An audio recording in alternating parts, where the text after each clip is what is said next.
We are here at the Mercedes booth at the Auto Expo 2020 with the absolute star of the show, the GT63S 4-door. Now, if you have not seen the Pan Americana grille, this is it. It doesn't get bigger than this. Certainly, it doesn't get more striking than this in this beautiful matte finish, paint finish job. Also, you have active air dams right here, so they open and shut to control the airflow, make it more efficient or make it more cool, depending on how, in what traffic situation you're driving. But besides that, what's really interesting about the GT63S 4-door are actually the 4 doors. So let's swing around the side and give a look.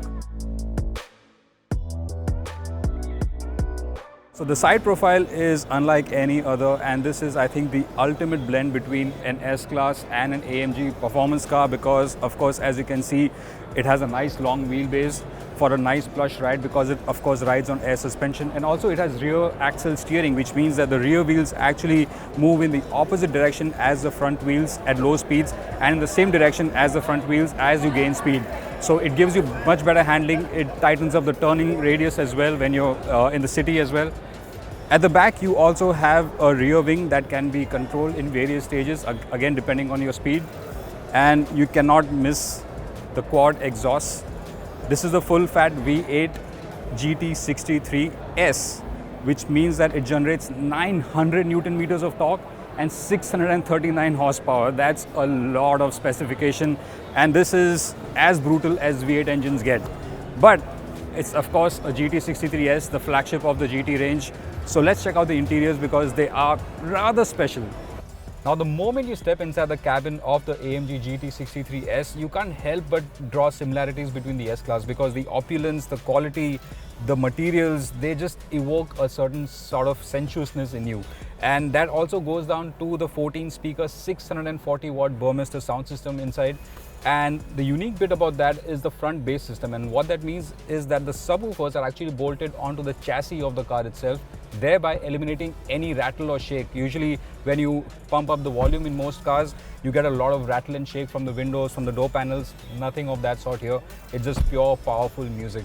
And the dash design itself, it's a bit reminiscent of the V of a V8 engine, and that's why you see the shape right here. It echoes the cylinder bank of a V8 engine.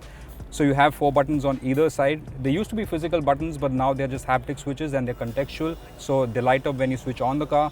You also get your regular MBUX system with the two twin 10.25-inch screens with the haptic touchpad right here. You also have an AMG specific gear selector right here. You also get an AMG specific steering wheel which comes with its own dial, so you can set up your drive preference directly from the steering wheel itself without fiddling around with any of the controls. So you can go from comfort right up to race setup just with your thumb right here. Very, very easy to use and one touch. The seats are again fantastic, superb quality leather, perforated, one piece. You also can opt for 3 seats at the back. This one is specified with just 2 seats, and I think it just suits the personality of this car, which is supposed to be a long distance cruiser. And I can't wait to get behind the wheel for a long distance drive and show you guys more stuff on the road. So this is just the first look of the AMG GT363S from the Mercedes booth at the Auto Expo 2020.